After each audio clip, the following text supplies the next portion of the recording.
안녕하세요. 사연에 빠지다의 DJ 민영입니다. 오늘도 두 가지 사연 준비되어 있는데요. 첫 번째 사연 시작하기 전에 구독과 좋아요 버튼 꼭 눌러주세요. 그럼 오늘의 사연 함께 만나볼게요. 안녕하세요. 마흔을 바라보고 있는 아줌마입니다. 딸 하나, 아들 하나, 남편과 같이 살고 있어요. 아침 준비를 하고 다 보내고 집안일을 끝내면 늘 적적하더라고요. 그래서 사연 채널을 듣게 됐습니다. 그러다 하루는 무슨 용기가 났는지 딸아이의 노트북을 빌려 제 이야기를 적게 됐어요. 적은 김에 아이들이 사연을 신청해보라고 해서 한번 보내봅니다. 저는 일찍이 철이 들었습니다. 어머니 아버지께서 장사를 하셔서 늘 일찍 집을 나가셔서 제가 집안일을 도왔고 가끔 어머니께서 부업으로 집에서 일을 하시면 저도 함께 도왔습니다. 첫째라 늘 제가 동생들을 챙겨야 했고 모범이 되어야 했어요. 다행히 동생들은 착해서 제 말을 잘 따라줬고요. 하지만 크고 나서는 막내가 말썽을 피우기 시작하더라고요. 저희 집은 저를 포함 4자매와 어머니, 아버지, 할머니, 할아버지와 함께 살았는데 할머니, 할아버지는 편찮으셔서 저희 4자매가 돌봐드려야 했습니다. 막내는 이런 저희 집이 싫었는지 12살이 되던 해부터 삐뚤어지기 시작했습니다. 부모님도 포기할 만큼 일찍이 질풍노도의 시기를 겪었어요. 가족들과는 얘기를 하지 않았어요. 하지만 전 그런 동생을 기다려주고 바른 길로 가도록 도왔습니다. 괜히 뭐라고 했다가는 더 삐뚤어질 것 같아서 다독였습니다. 그래서 그런지 저와는 말을 했어요. 자주는 하지 않지만 제가 물어보면 대답을 해주더라고요. 하지만 괜찮아질 기미가 안 보였어요. 하지만 걱정과 달리 동생은 제 생각과는 달리 금방 정신을 차렸습니다. 제 동생이 15살이 되던 해 추운 겨울날 할머니 할아버지께서 돌아가셨습니다. 저희 할머니와 할아버지는 사이가 굉장히 좋으셨습니다. 할아버지는 치매가 심하셨는데 정신을 차릴 때마다 어느 순간부터 아버지께 같은 이야기만 하셨다고 했어요. 할매 죽는 거 보고 가련다. 네 엄니 내가 잘 데려갈 테니까 걱정 말고 니네들 잘 살 걱정해. 할아버지는 얼마 안 남았다는 걸 아셨을까요? 할머니가 돌아가시고 얼마 안 있다가 돌아가셨는데요. 저는 아버지가 그렇게 서럽게 우시는 건 처음 봤어요. 아버지가 우시는 걸 보고 저도 눈물이 났지만 참아야 한다는 생각에 꾹 참았습니다. 근데 막내가 그 모습을 보고 펑펑 울더라고요. 저는 막내를 안아줬습니다. 괜찮아. 언니, 미안해. 할머니, 할아버지, 죄송합니다. 막내도 내심 할머니, 할아버지를 걱정했나 봐요. 매번 이런 집구석 싫다고 소리치고 부모님 앞에서 할머니, 할아버지 언제 돌아가시냐고 보기 힘들다고 참 못된 말들을 많이 했었는데요. 막상 돌아가시니 죄송했나 봅니다. 그 이후 막내는 정신을 차리고 공부에 전념을 했습니다. 막내는 늘 제게 고맙다고 말했어요. 언니, 나 언니 덕분에 정신 차릴 수 있었다? 언니가 나 안아주지 않았으면 나 더 삐뚤어졌을 거야. 고마워 언니. 나 평생 언니한테 고마워할 거야. 나는 언제나 언니 편이니까 언니도 힘든 일 있으면 언제든지 말해. 할머니 할아버지가 돌아가시고 저희 가족은 더 돈독해졌습니다. 그렇게 저희는 하나둘 부모님 곁을 떠나 독립을 했고 막내는 공부를 하고 저와 쌍둥이 동생들은 직장을 다녔습니다. 직장에서 처음 남편을 만났어요. 남편은 제 사수였는데 남편이 저를 꼬시더라고요. 제가 제일 싫어하는 능글맞은 성격이었는데요. 직장 사람들이 워낙 별로라 그런가 그런 남편이 다정해 보여 저도 모르게 빠지게 됐습니다. 결국 저희는 직장 사람들 모르게 연애를 시작했어요. 몇 년 연애 끝 프로포즈를 받아 결혼 약속을 하게 됐어요. 그리고 서로의 부모님께 허락을 받으러 갔는데요. 쉽지 않았습니다. 저희 어머니도 반대하시고 시부모님도 반대를 하시더라고요. 시부모님은 제가 그냥 마음에 안 드시는지 인사를 드릴 때부터 좋지 않게 봤어요. 어머니는 남편이 장남이라고 반대를 했고요. 시부모님이 반대하는 이유가 있었습니다. 저희 남편이 제일 늦게 결혼했는데 동서들은 다 의사라 괜찮은 조건을 가지고 있었거든요. 의사 며느리를 뒀다고 아주 자랑스럽게 생각하고 계셔서 장남에게도 기대를 했었는데 그게 저였으니 실망했지 않을까 싶습니다. 반대하는 결혼을 해야 하나 저희는 이 문제로 많이 다퉜습니다. 저는 이쯤에서 헤어지는 게 맞다고 이야기했고 남편은 부모님의 반대로 헤어질 수 없다며 저를 붙잡았습니다. 저희 남편은 어머니에게 무릎을 꿇고 빌었어요. 장모님, 걱정할 일 없게 하겠습니다. 한 번만 받아주십시오. 잘하겠습니다. 내가 왜 자네 장모인가? 어머니는 절대 안 된다고 못을 박았습니다. 저는 어쩔 수 없이 어머니를 붙잡고 무릎을 꿇었어요. 제발, 내가 엄마 속썩인 적 있어요? 없잖아. 결혼만큼은 내가 사랑하는 사람이랑 하면 안 될까? 결국 어머니는 결혼을 허락했습니다. 남은 건 시아버지 뿐이셨어요. 결국 허락을 받았습니다. 하지만 조건이 있었어요. 시댁에 들어가서 사는 조건으로 결혼을 했습니다. 어머니는 그 소식을 듣고 힘들 거라고 반대를 했지만 저는 괜찮을 거라고 설득을 했습니다. 힘들지 않을 거라 생각했어요. 어렸을 때부터 가족들을 챙겨서 시댁살이는 자신이 있었거든요. 근데 제가 왜 그랬을까요? 부모님이 말리는 이유는 다 있다고 생각합니다. 저희 가족을 챙기는 일과 시댁 식구들을 챙기는 일은 참 다르더라고요. 결혼하고 첫날 아침에 일찍 일어나 냄비밥을 준비하고 반찬도 어제와 반찬을 다르게 준비해야 했어요. 시어머니와 같이 준비를 했는데 시어머니의 잔소리 때문에 더 힘들었어요. 차라리 혼자 했으면 했어요. 그래도 어렸을 때부터 집안일을 해서 그런지 요리를 하는 건 어렵지 않았어요. 늘 일찍 일어나는 습관이 있어서 일찍 일어나는 것도 힘들지 않았습니다. 시어머니의 잔소리와 시아버지의 탐탁지 않은 눈빛을 빼면은 나쁘지 않았습니다. 어렸을 때부터 부지런히 집안일도 하고 일도 해서 그런지 힘들지는 않았어요. 하지만 문제는 동서들이었습니다. 동서들이 무슨 문제냐고요? 저도 동서들이 문제가 될 줄은 몰랐습니다. 공부도 열심히 하고 을사라 성격도 친절할 줄 알았는데 자기 잘난 맛에 살고 남을 무시하더라고요. 가끔이지만 서방님들도 저희 남편을 무시하는 말을 할 때가 있더라고요. 물론 일부러 그런 건 아닌 것 같다는 느낌을 받았지만 무의식적으로 나온다는 건 뭐겠습니까? 은연중에 그런 생각을 가졌다는 거 아니겠어요? 여러분들이라면 남편이 그런 말을 들었을 때 어떻게 하실 건가요? 저는 아무 말도 못했습니다. 남편이 사람 좋은 미소로 왜 그렇게 말하냐며 그냥 웃어넘기는데 제가 어떻게 말하겠어요. 서방님들이야 아무 악의 없이 말을 한다고 쳐도 동서들은 뭔가 모르게 알고 말하는 것처럼 행동을 하더라고요. 괜히 제가 보는 앞에서 시부모님께 용돈을 드리고 제게 미안하다고 말을 하는 게 아니겠어요. 얄밉지 않나요? 아니 그냥 줄 수도 있다고 생각은 해요. 하지만 왜 그걸 미안하다고 말을 하는지 이해가 되지 않더라고요. 어머님 아버님 이번엔 좀 넉넉히 넣어드렸어요. 저번에 조금만 드린 것 같아서요. 아유 뭘 또 이런 걸 챙겨. 지난번에 줬으면서. 고맙게 받으마. 내가 을사며느리 덕에 호강을 누린다. 호강을 누려. 에이 저희가 한 게 뭐가 있다고요. 바빠서 용돈 드리는 것밖에 없는데요. 그렇게 치면 형님이 더 대단하시죠. 집안일도 도우시고 회사도 다니시고.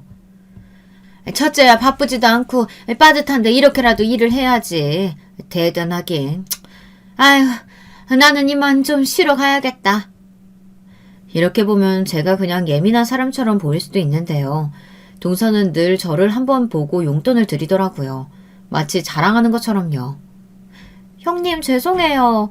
괜히 제가 형님 보이는 곳에서 들여가지고 어머님께 안 좋은 소리 듣고. 처음에는 괜히 동서들이 잘 나가서 혼자 질투를 해서 그렇게 느끼는 게 아닌가 생각을 했어요. 하지만 행동들을 보니 아닌 것 같다는 생각이 들었습니다. 그리고 가끔은 적이라는 호칭을 들은 적도 있었어요. 적이는 심하지 않나요? 이해해보려고 했습니다. 저를 형님으로 부르기 싫을 수도 있다고 생각은 하는데 그러면 호칭을 생략하고 그냥 말을 하면 되지 적이라고 부르니 기분이 나쁘더라고요. 그리고 교묘하게 반말도 섞어가며 말을 하는데 어찌나 얄밉던지. 보통 동서들이 다 그러는 건가요? 아니면 제가 별로한 동서들을 만난 건가요? 하지만 시부모님의 사랑을 듬뿍 받는 동서들에게 뭐라고 할 수가 없었습니다. 그렇게 시댁살이를 하고 있었는데 남편까지 저를 속썩이더라고요. 남편은 점점 결혼 전 약속과는 다르게 행동했습니다. 결혼 전까지만 해도 많이 도와주겠다며 미안하다고 늘 저를 안아주고 다정하게 대해줬는데 어느 순간부터는 일이 힘들다며 먼저 누워버리지를 않나. 제가 힘들다고 얘기를 하면 한숨을 쉬는 건 기본이고요. 가끔은 자기도 힘들다고 그만 얘기했으면 좋겠다고 하더라고요. 그때는 회사 일이 바빠서 그런 거라고 생각했습니다. 역시나 회사 일이 좀 정리되고 나니 남편도 그때는 예민했다면서 미안하다고 사과를 하더라고요. 그 일 때문에 자주 다퉈서 힘들었는데 남편의 사과로 저는 마음이 녹을 수밖에 없었습니다. 왜냐면 저희에게 축복이 왔고 남편과 괜히 다퉈봤자 좋을 건 없으니 넘어가기로 했어요. 남편도 반성을 하는 것 같기도 했으니 다시는 그러지 말라고 신신당부를 하고 넘어갔죠. 그런데 이런 다정한 남편이 그런 일을 저지를 거라고는 상상도 못했네요. 제가 임신을 하고 얼마 안 있어서 저는 일을 그만둘 수밖에 없어서 회사 일을 잘 몰랐어요. 남편은 계속 바쁜지 야근을 해야 했고 저는 마음이 쓰여서 시댁살이를 해서 피곤하지만 매일 야식을 직접 만들어줬습니다. 그런데 어느 날 웬일로 남편이 일찍 집에 들어왔더라고요. 남편이 씻고 있는데 남편의 핸드폰이 계속 울리는 거 아니겠어요? 처음에 보지는 않았지만 계속 울리니 궁금해서 슬쩍 봤습니다.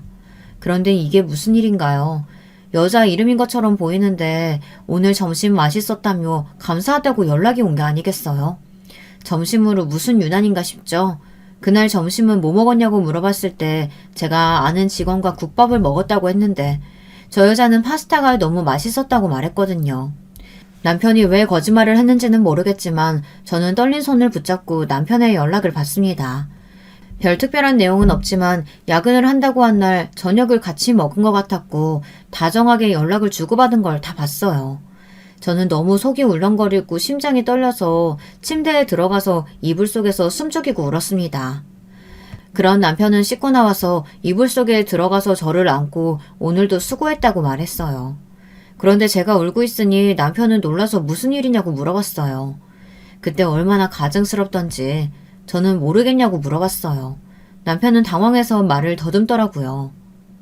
당신 오늘 점심 국밥 먹었다며. 연락 봤어? 아니 그게 아니라 그냥 괜히 모르는 사람이랑 레스토랑 가면 좀 이상하게 볼까봐. 신입인데 내가 좀 잘 못해줘서 먹고 싶은 거 있으면 말하라고 했는데 그래서 걔가 거기 가고 싶다고 해서 간 거야. 레스토랑? 파스타 먹으러 레스토랑까지 예약해서 갔어? 그것도 여자랑? 그냥 파스타를 먹은 것도 아니고 예약을 하고 갔다는 거에 또 한 번 믿을 수가 없었습니다. 저희의 싸움 소리를 들었는지 시어머니가 저희 방에 와서 왜 이렇게 소란스럽냐고 물어봤어요. 저희는 아무것도 아니라고 얘기했지만 제가 울고 있는 걸 본 시어머니는 무슨 일이 있다는 걸 눈치채시고 제게 말했습니다. 무슨 일 없기는. 그러면 울기는 왜 울어? 처음에는 시어머니에게 감동받았습니다. 저를 구박해도 걱정이 돼서 그런 말을 하는 거구나 싶었어요. 하지만 역시나 기대한 제가 바보였습니다. 너 내가 괴롭힌다고 울면서 말한 거 아니니? 고양 것. 아무것도 없는 애 데리고 살아주는 것도 모르고. 제가 잘못한 것도 아니고 남편이 잘못해서 이렇게 됐는데 남의 속도 모르고 제게 그런 말을 하니 화가 났습니다. 하지만 아직 확실하지도 않으니 괜히 말을 함부로 했다가는 일이 커질 것 같아 아무런 대꾸를 하지 않았어요. 정말 바보 같지 않나요? 어머니 그런 거 아니니까 걱정 말고 들어가서 쉬세요. 시어머니는 남편의 말을 듣고 탐탁치 않은 눈빛으로 저를 한번 쳐다보고는 방으로 들어갔습니다. 그리고는 저는 남편에게 이야기를 했어요. 바람났어? 왜? 내가 못나서? 그런 거 아니라니까. 바람은 무슨. 남편은 끝까지 잡아떼더라고요. 그날 저는 잠을 잘 수가 없었어요. 그 다음날 저는 점심시간에 맞춰서 회사로 찾아갔어요. 그때 남편이 어떤 여자와 카페에 있는 걸 봤는데요. 보기에는 그리 친해 보이지 않았고 다행히 다른 사람도 같이 있는 것 같아 괜히 제가 오해를 한 거 아닌가 싶었습니다. 하지만 그리고 일주일 후 또 연락이 계속 오더라고요. 그래서 확인을 하려고 했는데 비밀번호가 걸려있는 게 아니겠어요? 그 이후에 비밀번호를 걸었다고 하면 뭔가 이상하지 않나요? 찔리는 게 있으니 비밀번호를 걸어뒀다고 생각이 들지 않으시나요? 결국 전 또 남편에게 따졌습니다. 오히려 남편은 한숨을 쉬며 이야기를 하더라고요. 왜? 바람났으면 이혼이라도 하게? 지금 인정하는 거야? 아니, 그냥 물어보는 거잖아. 나 바람 같은 거 안 피워. 그냥 됐다. 왜? 왜 뭐가 됐다는 건데? 아니 뭐 진짜 뭐 문제 있어? 나 실은 회사 찾아갔었어. 뭐? 당신 하다하다 회사까지 찾아오고 참 대단하다. 남편은 저를 비꼬기 시작했어요. 그래, 그러니까 그냥 솔직하게 말해. 내가 어머님 아버님한테 말하기 전에. 아니면 당신 말대로 이혼해야지 뭐. 뭐? 말이 너무 심한 거 아니야? 이혼이란 말이 그렇게 쉽게 나오냐? 이혼은 당신이 먼저 말했어. 그건 그냥 하는 말이지. 왜 그렇게 꼬아서 들어? 저희는 그렇게 싸움이 계속됐고 결국 지쳐서 잠에 들고 말았어요. 저희는 며칠 동안 말을 하지 않았습니다. 답답한 마음에 저는 막내에게 전화를 했어요. 막내는 그 소식을 듣자마자 화를 내며 자기 집으로 오라고 했지만 저는 시부모님의 눈치 때문에 갈 수가 없었어요. 막내에게 말을 해도 역시나 찝찝한 마음은 없어지지 않았습니다. 그런데 어느 날 막내에게 전화가 오더라고요. 언니, 형부 진짜 너무한 거 아니야? 왜, 무슨 일 있어? 뭐 너 남편이랑 전화했어? 너 뭐 쓸데없는 말 한 건 아니지? 내가 누구야? 언니라면 나 발벗고 나서잖아. 내가 회사 근처에 좀 있어봤지. 아니 근데 글쎄 회사에서 어떤 여자랑 형부가 같이 나오더라? 그리고 택시 타고 어디 가는 거 봤어. 미친 거 아니야? 어떻게 언니한테 그럴 수가 있어? 잠시만, 잠깐 끊자. 나 좀 생각 좀 해보게. 미안해 언니. 내가 또 마음대로 했나? 나는 언니가 걱정할까봐 혹시 몰라서 본 건데. 아니야, 알려줘서 고마워. 차라리 알고 나니까 찝찝한 건 없어졌어. 나중에 내가 연락할게. 동생이 전화를 끊고 저는 천천히 생각을 해봤습니다. 그리고는 바로 남편에게 전화를 했어요. 역시나 남편은 전화를 받지 않더라고요. 저는 받을 때까지 전화를 했습니다. 결국 남편은 제 전화를 받았어요. 왜? 나 회의 중. 어디서? 어디긴 회사에서 해야지. 설마 너 나 의심하는 건 아니지? 아니지. 끊어.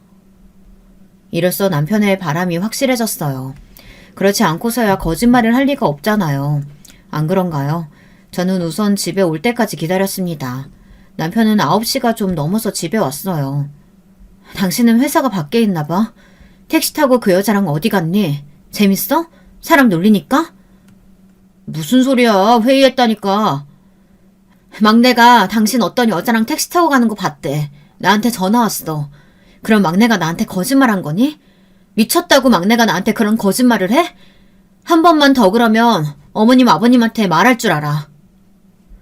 남편은 화를 낼 줄 알았는데 제 말을 듣고 그 순간 바로 무릎을 꿇었습니다.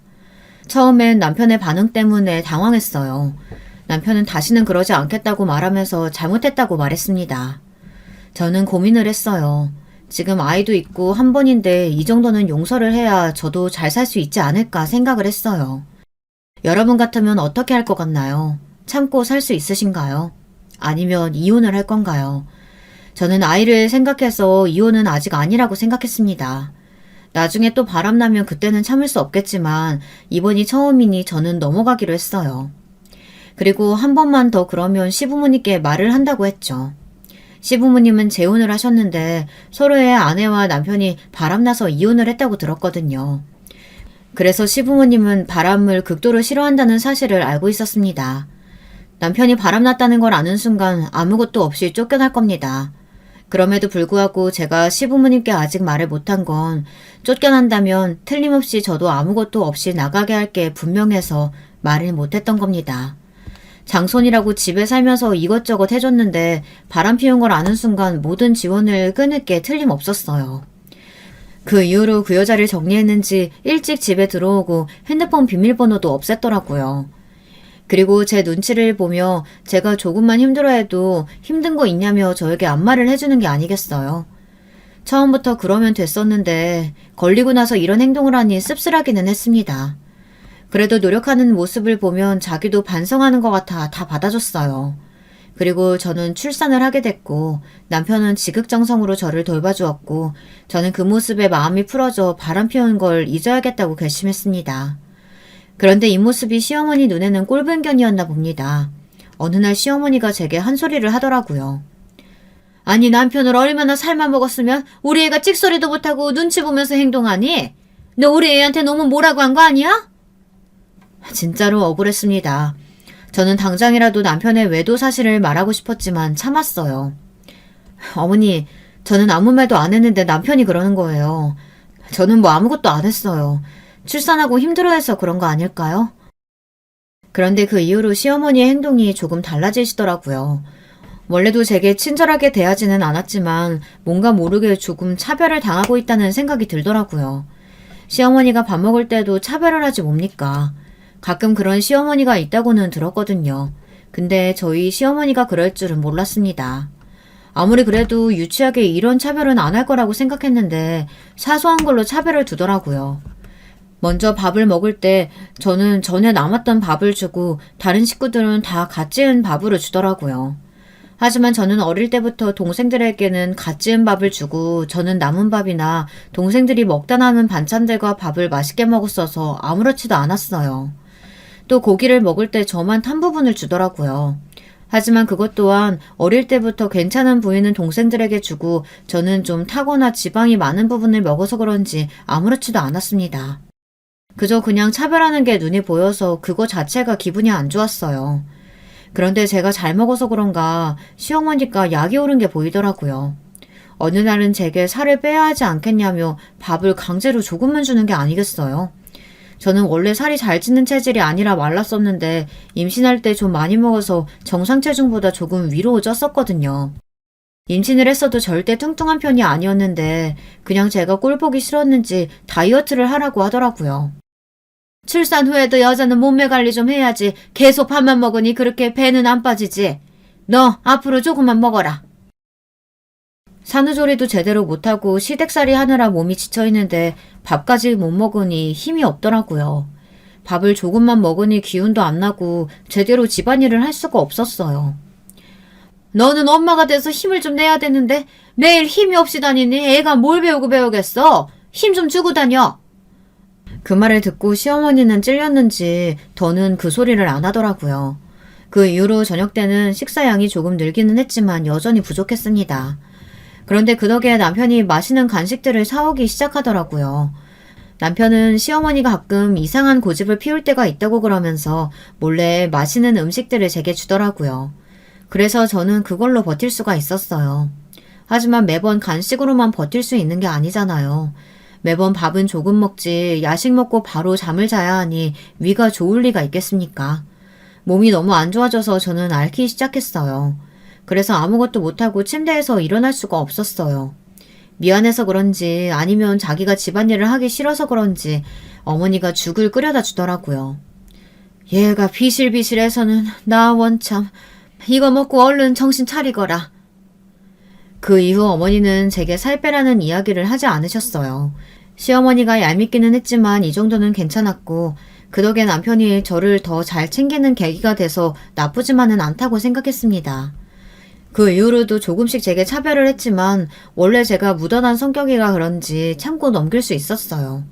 하지만 저희 어머니가 볼 때는 속상하셨는지 오랜만에 친정 식구들을 보러 갔을 땐 어머니 아버지가 힘들면 바로 연락하고 친정으로 오라고 저를 꼭 안아주셨어요. 그리고는 어머니가 남편을 노려보며 꼭 끝까지 잘 책임져야 한다며 잔소리를 했습니다. 든든한 가족 덕에 저는 힘이 났습니다. 그리고 쌍둥이 동생들은 막내에게 들었는지 남편을 볼 때 노려보며 제게 잘하라며 자기들이 지켜보고 있다고 하지 뭡니까. 그 모습이 너무 귀여워서 제 동생들이 더 사랑스럽게 느껴졌어요. 그래서 그런가 남편은 친정 식구들에게 아주 잘해줬습니다. 물론 자기가 잘못한 게 있으니 그렇겠죠. 원래는 능글맞은 사람이라 눈치 같은 거 잘 보지 않고 잘 피해가며 사는 사람인데 그 일 이후 눈치를 보는 게 조금 짠하기도 하더라고요. 제가 남편을 좋아해서 그런 걸까요? 여러분은 어떻게 생각하시나요? 바람피운 남편이 반성하며 눈치 보며 사는 모습이 짠하지 않나요? 남편이 정말 잘해주기는 했거든요. 그래서 시댁살이가 힘들어도 참고 살 수 있기도 했고요. 제가 남편 이야기와 시어머니 얘기를 너무 했던 것 같네요. 이제는 시아버지 이야기도 좀 해보려고요. 시어머니가 제게 차별을 한다고 말씀드렸죠. 시아버지는 한결같이 저를 못마땅하게 생각하는 것 같았습니다. 그래서 제게 말을 잘 거시지도 않았죠. 그냥 제가 뭘 하는지 지켜보기만 하고 가끔 하시는 말이라고는 이거 치워라, 국이 짜다, 반찬이 싱겁다 이런 말 정도였습니다. 동서들에게는 일이 힘든지 안 힘든지 요즘 애 키우는 건 어떤지 이런 것도 물어보시면서 제게는 잔소리만 하셨어요. 그런데 시아버지가 제게 조금 마음을 여는 날이 온 겁니다. 계기는 그리 좋은 성과는 아니었어요. 시아버지가 갑자기 쓰러지셨기 때문이에요. 쓰러지신 것 덕분에 시아버지는 저에게 마음을 열기 시작했습니다. 사건은 이랬습니다. 어느 주말에 있었던 일입니다. 가족들끼리 밥을 먹고 과일을 먹는데 시아버지 안색이 그리 좋지는 않더라고요. 그러면서 심장을 부여잡으며 숨을 가파르게 쉬고 계시는 겁니다. 식은땀을 흘리며 힘겨워하고 계셨습니다. 시어머니는 놀라셔서 울며 구급차를 불러야 한다고 했지만 시아버지는 괜찮을 거라고 체한 것 같다고 말씀하셨어요. 하지만 제가 보기에는 좋지 않은 것 같아 제가 119에 전화를 했습니다. 남편과 시아버지도 괜찮다고 저를 말렸지만 들리지 않았어요. 갑자기 할머니 할아버지가 생각나서 그런지 저는 단호하게 구급차를 불렀습니다. 무슨 일이 있는지 없는지는 나중에 알게 되겠죠. 일단 검사 받고 오세요. 그냥 체한 거 그렇게 유난스럽게 구급차까지 부르고 내가 아프다고 다 소문낼 셈이냐? 그 와중에도 시아버지는 제게 혼을 내시는 게 뭡니까? 하지만 서운한 것보다는 점점 안색이 안 좋아지시는 시아버지가 괜찮아지셨으면 좋겠다는 생각이 가득했습니다. 구급차가 오고 시아버지는 병원으로 갔어요. 그 뒤 조금만 더 늦었으면 안 좋았을 거라고 심근경색이라고 하지 않겠어요. 정말 다행이지 않나요? 시아버지의 말만 들었으면 시아버지를 못 볼 수도 있다는 생각에 가슴이 철렁했습니다. 그 이후로 저는 시아버지의 건강을 체크하며 시아버지를 돌봤습니다. 처음에는 툴툴거리며 뭐 이런 것까지 하냐며 화를 내셨지만 내심 좋으셨는지 제가 말하는 건 다 따라주시더라고요. 서방님들에게도 이야기하자 동서들은 오지 못했고 서방님들이 동서들이 줬다며 용돈을 드리더군요. 근데 조금 이상했습니다. 평소 같으면 역시 우리 의사며느리가 최고다 이러면서 웃으실 텐데 처음으로 동서들에게 뭐라고 하더라고요. 시애비가 아프다면 좀 얼굴이라도 비춰야 하는 게 맞는 거 아니냐? 고얀 것들. 아버지, 무슨 말씀을 그렇게 하세요. 언제는 최고라면서. 바쁘니까 그렇죠. 좀 봐주세요. 첫째 봐라. 내 몸 생각해서 몸에 좋은 음식만 하고 지극정성으로 챙기고 있는데 딸랑 용돈이나 보내고. 아휴. 이게 무슨 일인가요? 시아버지가 제 칭찬을 하고 동서들을 나무라는 게 아니겠어요? 시어머니는 그걸 듣고 그러지 말라며 애들도 바쁘니 그런 거 아니겠냐며 동서편을 들었어요. 그래요. 형수님은 일도 안 나가시니 이런 거라도 해야죠. 너는 윗사람한테 그게 무슨 말버릇이냐? 시아버지의 마음에 쏙 드러나 봅니다. 이제 저를 챙기기 시작했어요. 기분이 이상했습니다. 시어머니도 시아버지를 이상하게 쳐다보는 거 아니겠어요? 모든 식구들이 시아버지를 의아하게 쳐다봤습니다. 그런 시아버지는 민망했는지 방으로 곧장 들어가시더라고요. 그런데 그때 한순간 그랬던 것 같습니다. 그 이후 시아버지는 다시 제게 말 한마디도 안 하시고 잔소리만 하시더라고요. 그래도 잠시 시아버지의 따뜻한 모습을 본 저는 만족했어요. 제가 너무 바보 같은가요? 하지만 제가 둘째를 임신하고 나서 조금 달라진 게 보였습니다. 제게 힘들지 않냐고 물어보더군요. 그런데 시아버지께서 깜빡깜빡하는 모습이 보이기 시작했어요. 제가 남편에게 이야기하자 남편도 요즘 느낀다면서 병원에 가야 할 것 같다고 했어요. 시아버지는 치매 진단을 받으셨고 하루하루 안 좋아지셨습니다. 시어머니는 그 이후로 마음이 좋지 못하셨는지 매일 누워 계셨고 저는 시아버지, 시어머니 두 분 다 모셔야 했어요. 시어머니는 시아버지의 치매 소식으로 마음의 병을 얻으셨어요. 오히려 저는 잔소리하는 두 분이 그리웠습니다. 시간이 흘러 저는 둘째를 출산하게 됐고 남편이 슬슬 따로 사는 게 어떻겠냐고 말했습니다. 하지만 저는 거절했어요. 두 분 다 아프신데 제가 있어야 할 것 같다고 말했습니다. 제가 워낙 어렸을 때부터 가족을 돌봐서 그런지 마음에 밟히더라고요. 남편은 시아버지를 요양병원에 보내면 되지 않겠냐며 말을 하고 저는 반대를 했습니다. 참 이상한 상황 아닌가요? 친자식은 요양병원에 보내자고 하고 며느리가 반대하는 상황이라니. 저도 참 이상합니다. 시아버지의 치매는 생각보다 심하지 않았지만 뭐를 먹었는지 가끔 잊기라도 한 듯 계속 배가 고프다며 제게 음식을 만들어 오라고 하셨어요. 그럴 때마다 저는 방금 밥을 먹었다고 말하고는 시아버지는 화를 내며 자기를 바보로 아냐며 그러면 왜 배가 고프냐고 화를 내셨죠. 그런 모습을 보며 시어머니는 눈물을 훔치며 제게 잔소리를 했습니다. 시어머니의 마음은 알지만 계속 먹다 보면 속도 안 좋아지고 매일 먹고 누우시고 그래서 건강이 더 악화될 수 있는데 할 수 없이 저는 속편한 음식으로 6개를 만들고 있었습니다. 매번 이런 일상이 반복되고 있었어요. 그리고 오랜만에 큰 사건이 일어나고 말았습니다. 그 일로 저는 크게 놀라고 말았어요. 시댁에 살면서 제일 놀라운 순간이었어요. 시아버지의 생신 때 일이었습니다. 저는 저희가 먹을 음식을 준비하고 있었어요. 그런데 하필이면 둘째가 열이 나서 병원에 가야 하는 거 아니겠어요? 동서들은 바빠서 늦게 온다고 하시고 시어머니는 힘들다고 누워 계시고 남편은 일 때문에 잠깐 회사에 나가서 저 혼자 준비를 해야 했습니다. 저는 어쩔 수 없이 시어머니께 말씀드리고 병원에 갔습니다. 둘째가 열이 심해서 예민해졌습니다. 저희 아이들이 절 닮아서 그런가 참 얌전하고 속도 잘 안 썩였는데요. 첫째도 그렇고 둘째도 그렇고 다들 조금씩 잔병이 많더라고요.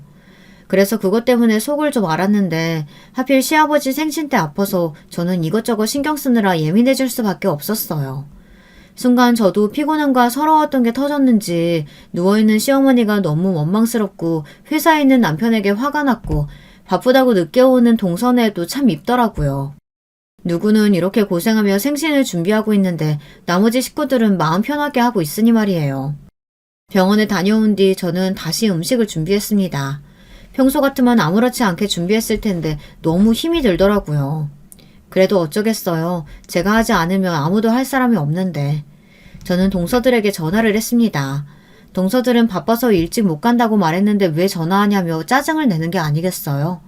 그런데 제 느낌상 같이 있는 것 같다는 생각이 들더라고요. 동서들의 전화 배경소리가 같은 것 같더라고요. 설마 하고 넘겼지만 찝찝한 기분은 지울 수가 없더라고요. 진짜 만약 같이 있다면 바쁘다는 건 거짓말이 아닐까요?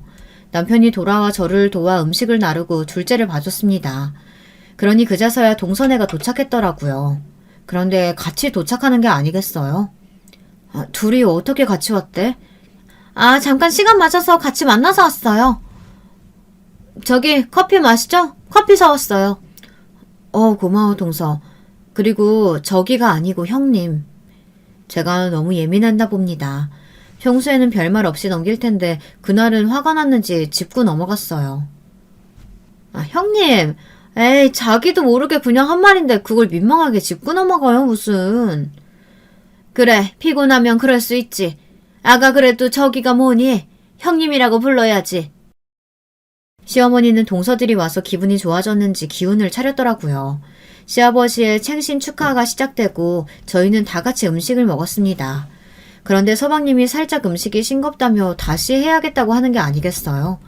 그때 남편이 뭐라고 해주면 좋겠는데 남편은 웃으면서 자기는 괜찮은 것 같다며 그럼 자기가 대신 하겠다고 하더라고요. 그걸 보고 동서는 저희 남편에게 음식을 해본 적은 있느냐고 뭐라고 하는 겁니다. 근데 그건 동서가 실수한 것 같아요. 아무리 그래도 자기 남편 형인데 형에게 뭐라고 하면 시어머니는 가만히 있을까요? 얘, 너는 그게 무슨 말버릇이니? 예쁘다고 오냐오냐 하니까 아무 생각 없이 다 뱉지? 너도 그래. 싱겁기는 니네 아버지 입맛에 딱 맞춰서 했는데. 시어머니의 말에 서방님과 동서는 아무 말도 못했습니다. 그때 작은 동서가 말을 꺼냈어요. 어머니 죄송해요. 일부러 그런 건 아니었는데. 어머니 그건 그렇고 저희 해외로 놀러 가는 건 어때요? 형님네가 집이 있으니까 어머님, 아버님 저희 식구들에서 같이 해외여행 가요. 동서는 늘 그랬듯 웃어넘기며 시어머니가 좋아할 만한 소재를 꺼내 말을 했습니다. 그런데 이번에는 반응이 좀 다르더라고요. 아휴, 나도 가고 싶지. 그런데 너희 아버지만 봐도 제대로 갈 수 있을지 모르겠다. 가서 길이라도 잃어버리면 이 양반은 찾지도 못해. 시아버지가 걱정되셨는지 반대를 하더라고요. 의도와는 다르게 흘러가서인지 동서는 당황하는 게 보이더라고요. 그렇게 대화가 중단됐고 다 먹고 나서 치우려고 했는데 더는 일을 못할 것 같아 다 먹은 접시를 갖다 놓는 동서들에게 고무장갑을 건넸습니다. 이제 설거지 좀 해줘. 너무 힘들어서 내가 설거지까지는 못하겠네. 좀 늦게 왔으면 이 정도는 괜찮지? 둘이서 하면 금방 끝날 거야. 근데 그때 정말 황당한 말을 하기 시작하더라고요. 이런 건 집에서 노는 형님이 해야죠. 바쁘게 저희는 환자들 보고 왔는데 그럼 저희는 안 힘들겠어요? 그러고는 제 얼굴에 고무장갑을 던지는 게 아니겠습니까? 제 인내심은 바닥이 났습니다. 고무장갑을 맞는 순간 저는 화를 참지 못했어요. 그런데 갑자기 누군가 동서들의 머리채를 잡는 게 아니겠어요? 시아버지가 동서들의 머리채를 잡고 거실로 끌고 나갔습니다. 서방님들과 남편은 놀라서 시아버지를 말렸고 동서들은 당황해서 아무 말도 못하고 있었어요. 시어머니도 그 광경을 봤는지 모르는 척 고개를 돌리더라고요.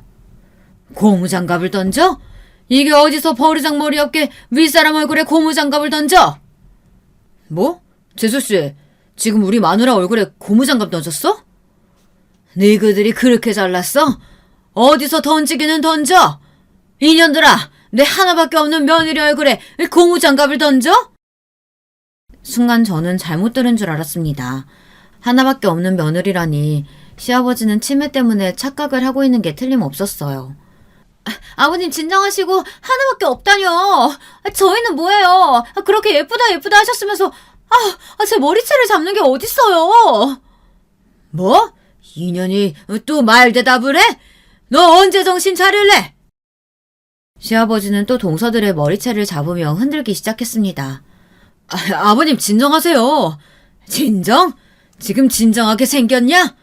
경우 없게 어른들 앞에서 말대답이나 하고 버르장머리 없이 윗사람한테 물건 던지고 그리고 내가 모를 줄 알았냐?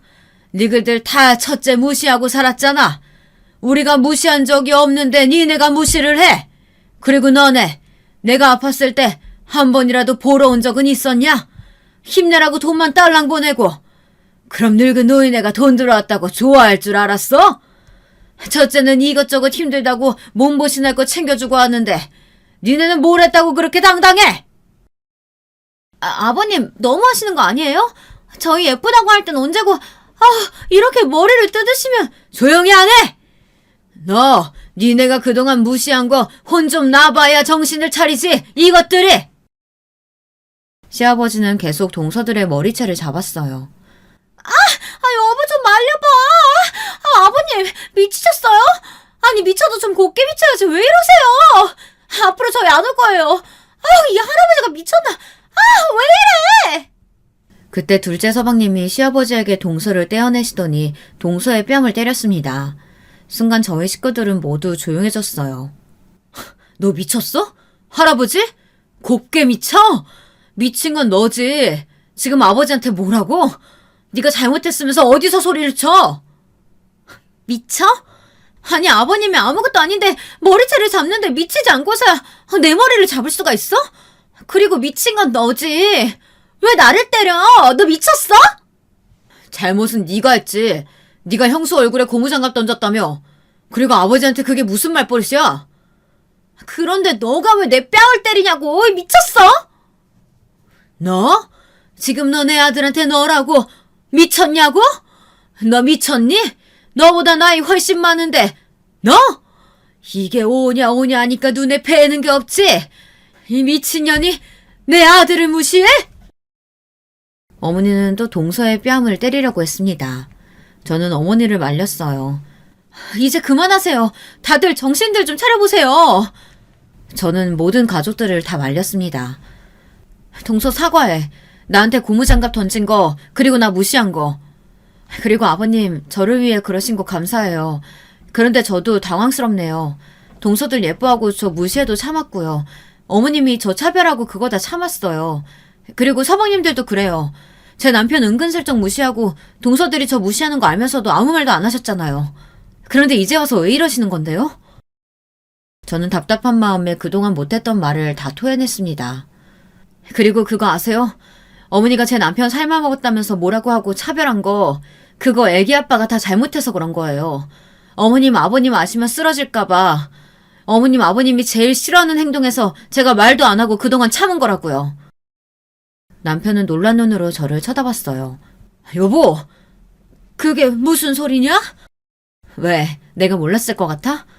당신이 이때까지 잘했다고 생각하지? 근데 아니야. 그 여자가 오늘 연락 왔어. 당신 너무 좋다고. 그게 제정신이야? 그리고 오늘 만났다며?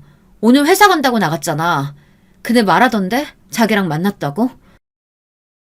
이놈이, 너 이 자식이, 아이고, 너 바람났어? 이놈아, 지 애미애비가 그렇게 싫어하는 행동을 하고 내가 누누이 말했건만. 그래요. 병원에 있을 때 그 여자에게서 연락이 왔습니다. 저희 남편을 너무 좋아해서 염치불구하고 연락을 한다며 헤어지면 안 되겠느냐고 연락이 오는 게 아니겠습니까? 제가 너무 화가 나서 그 사람과 전화를 했고 그 여자 말로는 이랬습니다. 자기가 너무 좋아해서 오늘 불렀다고 협박을 했다고 했어요. 죽을 거라고 말을 했더니 남편이 자기를 보러 와줬다며 남편은 아무 잘못이 없다고 말하면서 저만 없으면 남편도 마음을 열어서 서로 사랑을 할 것 같다고 말하더라고요. 정말 염치 없고 뻔뻔하지 않습니까? 가정이 있는 사람을 좋아하면 조용히 좋아하던가 마음을 접던가 해야 하지 않나요? 뻔뻔하게 제게 연락을 하니 저는 열이 받았어요.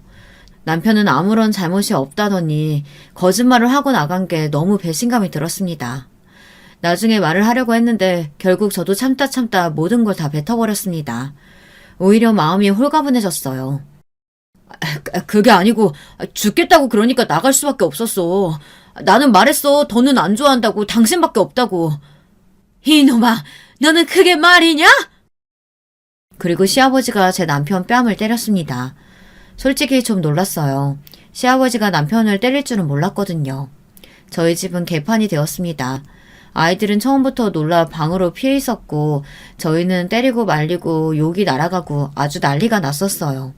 저의 폭탄 발언 때문에 집 분위기는 조용해졌습니다. 미안하다. 네가 고생했네. 미안하다. 용서해다오. 시아버지와 시어머니는 저에게 사과를 했습니다.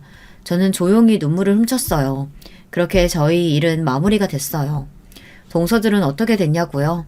결국 저에게 사과는 하지 않았어요. 둘째 작은 동선에는 별거에 들어가서 서방님과 저희 식구와 함께 살게 됐고요. 남편은 그 이후로 더욱 눈치를 보며 살았습니다.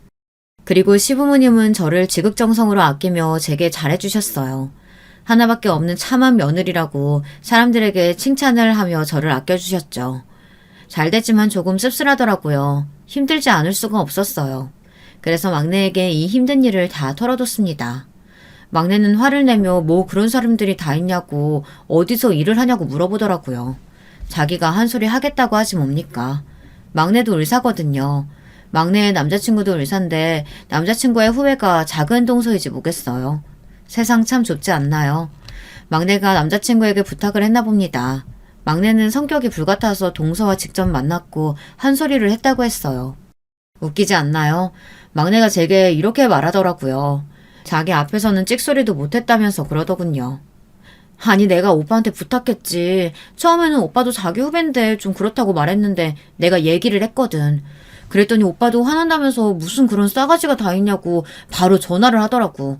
전화를 받을 때 어찌나 착하게 얘기를 하던지. 참 그래서 내가 만날 수 있냐고 물어봤는데 친절하게 네 당연하죠 언니 얘기 많이 들었어요 이러면서 막 알랑방귀를 끄는 거야. 너도 참 대단하다. 그걸 어떻게 만날 생각을 했대? 언니, 내가 뭐라고 했어? 언니 일이면 무슨 일이든 다 내 일처럼. 어쨌든 그래서 만났는데 글쎄 어찌나 착한 척을 하던지. 그래서 내가 언니 동생이라고 하니까 당황해서는 잘못했다고 하는 거야. 진작 그러지.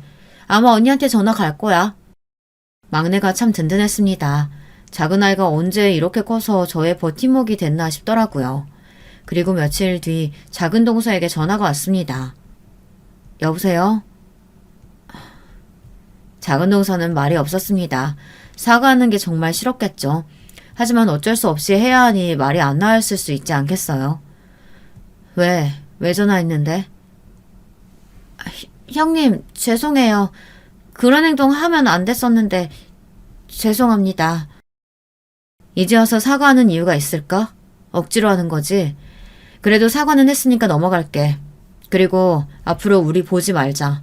앞으로 애들도 맡기지 마. 나는 봐줄 생각 없으니까. 다른 사람한테 맡겨. 아니, 형님, 잘못했어요. 저는 부모님도 안 계시는데 누구 봐줄 사람이 없단 말이에요. 가끔 동선에 아이들을 봐준 적이 있는데 동서의 행동을 보고 더는 해주기가 싫더라고요.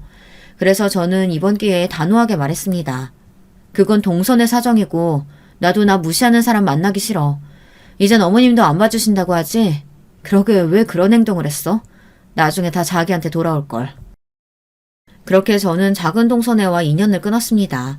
이제 더는 힘들게 시댁살이를 하지도 않았고 동서들의 무시도 없었어요. 편안하게 살았어요. 그리고 얼마 안 가 시아버지가 돌아가셨습니다. 돌아가신 뒤로는 시어머니가 저에게 고생 많았다고 이제는 따로 나가 살라며 집을 해주셨어요. 그래서 저희는 몇십 년 만에 저희 집이 생겼습니다. 아이들도 남편의 외도 사실을 알고 많이 힘들어했습니다. 남편은 그걸 알았는지 아이들에게까지 가서 앞으로는 그러지 않을 거라며 저희 가족이 정말 소중하다며 울고불고 용서를 구했습니다. 아이들은 저를 닮아 어릴 때부터 철이 일찍 들어 아빠를 용서한다며 대신 엄마를 울리면 아빠고 뭐고 없다면서 장난을 치더라고요. 남편도 그게 너무 고맙고 예쁜지 아이들에게 한없이 다정하게 대해주며 친구들 사이에서는 다정한 아빠로 불릴 만큼 잘해줬습니다. 마지막에는 그래도 행복하게 끝나서 다행이지 않나요? 앞으로 저는 당하지 않고 살 거고 아이들과 저희 남편과 행복하게 살 생각입니다. 여러분은 저처럼 참지 마시고 사세요. 그럼 이야기 들어주셔서 감사합니다. 행복한 하루 보내세요. 여러분, 두 번째 사연 시작하기 전에 좋아요, 구독 꼭 눌러주실 거죠? 그럼 두 번째 사연 바로 시작합니다. 안녕하세요. 저는 지방에 거주하고 있는 60대 여자입니다. 이런 사연은 텔레비전에 나오는 드라마에서나 나오는 일인 줄 알았는데 저한테 일어날 줄은 몰랐어요. 한동안 너무 충격을 받아 주위에 말하지도 못하고 혼자 알았는데 용기 내어 주위에 알렸더니 생각보다 또 이런 경우가 종종 있어서 더 놀랐습니다.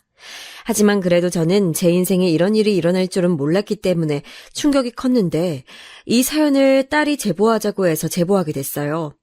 어디서부터 말해야 할까 고민했는데 제 사연을 본격적으로 알리기 전에 미리 제 가정환경과 결혼 생활에 관해 설명하고 시작하겠습니다. 그래야 이해가 더 빠를 테니까요. 우선 저는 지방에 있는 광역시에서 태어났습니다. 무남동녀 외동딸로 태어났고 가난한 집에서 자랐습니다. 물론 우리 세대가 다 그렇듯 부유하게 살았던 사람이 더 적다는 것은 알지만 제 경우는 더 그랬어요. 쪽방 크기의 집에서 아빠, 엄마 그리고 제가 같이 살았는데 3명이 자려고 누우면 가득 차서 움직일 수도 없는 크기였습니다. 그나마 어릴 때는 제가 몸집이 작으니 중간에서 자면 괜찮았는데 점점 몸이 커지면서는 불편했어요. 그래도 다행인 것은 자식이 저 하나밖에 없으니 돈 들어갈 곳이 저밖에 없었죠. 뭐 그렇다고 제가 엄청난 지원을 받은 건 아니고 그냥 딱 굶지 않고 다닐 정도였습니다. 우리 부모님, 특히 엄마는 다른 건 몰라도 제가 밥 굽는 것은 너무 싫어하셔서 없는 형편이지만 도시락은 꼭 챙겨서 다닐 정도였으니까요. 아버지는 한창 그때가 우리 옆 동네가 개발되며 막노동을 할 곳이 매우 많아 거기서 일하셨습니다. 새벽부터 나가서 안전모를 쓰고 종일 일하셨는데 여름에는 덥게 일하고 겨울엔 춥게 일하셨어요. 부모님은 비교적 어린 나이에 저를 낳아서 대학에 가거나 수준 높은 교육을 받지 못했다고 합니다. 그래서 또래 친구들과 비교했을 때 부모님 나이가 더 어렸는데 전 그게 오히려 좋았어요. 엄마와 아빠와 친구처럼 지냈고 허물없는 사이였거든요. 아버지는 장난을 되게 좋아하셔서 몰래 학교에서 집에 가는 제 뒤를 밟았다가 깜짝 놀라게 하고 이런저런 장난을 많이 치셨습니다. 그래서 어렸을 적 우리 집을 생각하면 굉장히 가난했는데 그래도 행복했던 기억이 대부분입니다. 가난해서 풍족하게 먹지는 못했어도 빵 하나가 있으면 그걸 셋이 쪼개서 나눠 먹었던 기억도 나고 지금 생각해도 웃음이 나오는 기억들이에요. 하지만 그런 소중한 기억도 오래가지 못했고 제가 중학생을 올라가며 깨지게 됐습니다. 이유는 아버지가 갑자기 돌아가셨어요. 살면서 저도 나이가 있으니 주변 친구들의 부모님이 돌아가시는 경우가 꽤 있는데 대부분 몸이 아프셔서 돌아가시더라고요. 암에 걸리시는 게 보편적이고 어디 관절이 아프거나 심장병, 당뇨병 혹은 그냥 노환도 많습니다. 하지만 저희 아버지는 제가 앞서 말했듯 제 친구들 부모님과 비교했을 때 상당히 젊으셔서 그런 병에 걸리셔서 돌아가신 건 아니에요. 아버지는 공사장에서 일하다가 발을 헛디뎌서 추락사고로 돌아가셨습니다. 저는 그날이 아직도 기억나는데 계절은 봄이었고 학교에서 그 소식을 들었어요. 그날 아침에 아버지가 제가 학교에서 돌아오면 같이 시장에 가서 국수를 먹자고 해서 신난 채로 학교에 갔던 것도 기억해요. 점심도 먹고 수학 수업을 듣고 있었는데 갑자기 담임 선생님이 들어오시더니 저를 따로 불러내셨어요. 순이야, 아버지 돌아가셨대. 빨리 가방 챙겨서 나와. 병원으로 가야 할 것 같아. 젊은 여자 선생님이었는데 선생님은 당신이 더 괴로워하시며 그 말을 전달하셨습니다. 어떤 정신으로 가방을 다 챙겼는지 모르겠는데 병원에 도착하니 엄마가 바닥에 주저앉아 허망하게 있으셨어요. 그냥 진짜 넋을 놓은 것처럼 엄마는 앉아있다가 제가 병원에 도착한 것을 보니 갑자기 제 앞을 막으며 아버지가 돌아가신 모습을 보지 못하게 막으셨죠. 그런 엄마를 막고 억지로 흰색 천을 들어 아버지 얼굴을 봤는데 아직도 그 얼굴이 생생합니다. 아버지는 매우 고통스러워하며 돌아가셨는데 눈도 감지 못해서 의사가 감겨줬다고 하더라고요. 아버지를 그렇게 갑작스럽게 보내고 나서 그 뒤로는 안 그래도 가난한 우리 집이 더 가난해졌습니다. 아버지가 막노동하고 엄마는 식당에 나가서 일했었는데 이제 아버지가 벌어오는 돈이 없으니 자연스럽게 더 가난하고 막막한 생활이 시작됐어요. 진짜 그 시절을 생각하면 너무 배가 고팠던 기억이 대부분입니다. 전 집안 사정을 뻔히 아니까 고등학교에 진학하지 않으려고 했어요. 대신 공장에 가서 돈을 벌어서 엄마와 조금이라도 우리가 굶지 않고 살기 위해 노력했습니다. 하지만 엄마는 제가 꼭 무슨 일이 있어도 학교에 진학해야 한다는 마음이 굳건했어요. 전 학교에 가지 않겠다고 하고 엄마는 왜 안 가냐고 하고 얼마나 싸웠는지 모릅니다. 결국 엄마는 아버지 얘기를 꺼내며 저를 설득시켰어요. 순이야, 너 고등학교 가는 거 아버지가 얼마나 바랐는데. 고등학교는 나와야 그래도 먹고 사는 게 더 쉬워서 그래. 저는 저 말을 듣고 결국 고등학교에 진학하게 됐습니다. 버스를 타고 1시간은 가야 나오는 학교에 다니느라 얼마나 힘들었는지 몰라요. 그래도 엄마가 힘들게 식당에서 밤늦게 일하며 돈 벌어오는 것을 누구보다 잘 아니까 내색하지 않았습니다. 실업계 고등학교였는데 전 거기서 회계를 배웠어요. 고등학교도 당연히 돈이 없으니 힘들게 다녔습니다. 그때 당시 우리 학교는 도시락을 싸오라고 했는데 다른 친구들의 도시락 반찬을 보고 얼마나 부러웠는지 몰라요. 다들 햄이나 소시지 같은 반찬을 먹을 때 전 그냥 김치 하나였거든요. 그렇다고 엄마가 밉거나 그러진 않았고 오히려 그럴수록 내가 꼭 성공해야 한다는 사명감이 생겼습니다. 특히 이 마음은 제 친구 중에 부잣집 딸이 있었는데 걔네 집 놀러 갔다 오면서 더 커졌어요. 대문 밖에서부터 크기가 남달랐던 친구 명희의 집은 거짓말이 아니고 명희네 집의 화장실이 우리 집 크기보다 컸습니다. 다른 친구들은 명희에게 부럽다고 하며 간식을 잘만 먹었는데 저는 그 간식이 목으로 넘어가지도 않았어요. 명희 어머님은 참 우아하시고 다정하셨는데 그런 모습을 보며 저도 빨리 졸업해서 돈을 벌어서 우리 엄마 호강시켜줘야겠다고 생각했어요. 어릴 때부터 참 가난했지만 그래도 우리 가족은 세상에 서로밖에 없는 건 잘 아니까 사이는 또 좋았습니다.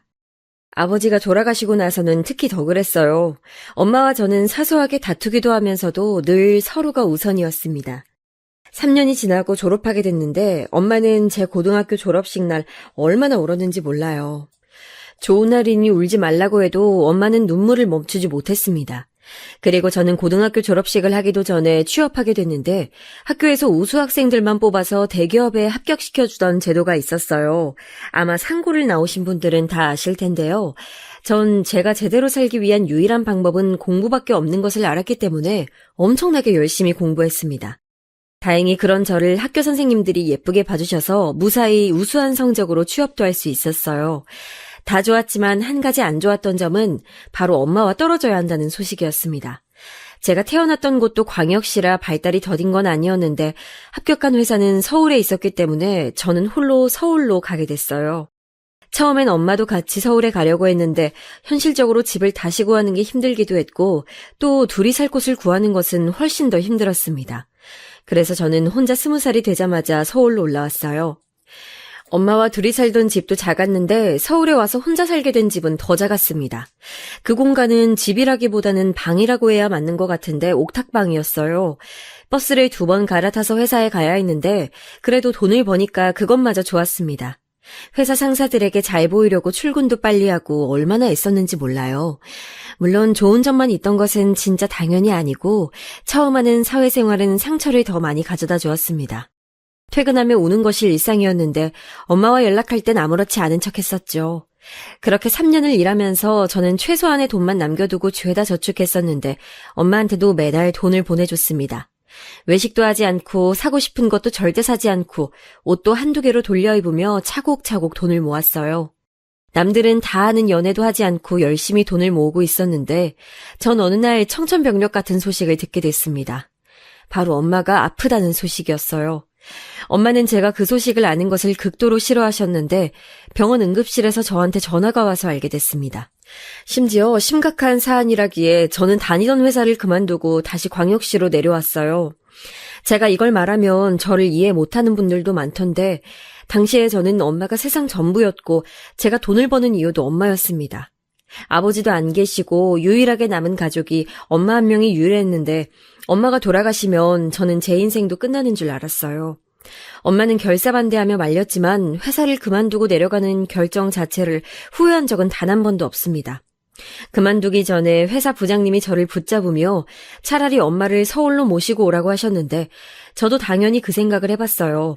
하지만 엄마는 저에게 짐이 되기 싫다고 하시며 병원 치료도 거부했기 때문에 제가 내려가는 것으로 결국 결정했습니다. 엄마는 엄마가 자랐던 고향으로 가고 싶어 했는데 거기는 완전 시골이었어요. 다행히 회사에 다니며 모은 돈이 있어서 그 돈을 들고 저와 엄마는 시골로 갔는데 다행히 엄마가 어릴 때 자랐던 곳이라 엄마를 아는 분들이 몇 계셔서 적응하기가 수월했습니다.